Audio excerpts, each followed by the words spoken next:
Cara saya membuat tapel ogogoh ini, saya buat dulu polanya.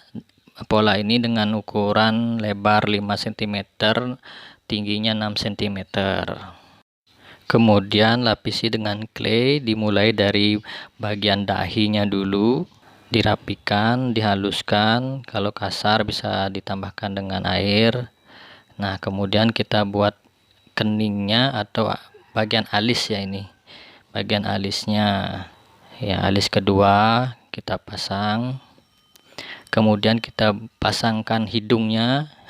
Hidungnya kayak Squidward ya, kita pelan-pelan kerjakan satu persatu. Hidungnya dirapikan sesuai keinginan kita atau temanya seperti apa nantinya. Baru kita buat pola bagian matanya, dihaluskan, dirapikan. Nah, kurang lebih seperti ini nanti selanjutnya buat mulut dan lain sebagainya. Yang pada tapel ini sama caranya seperti tadi itu.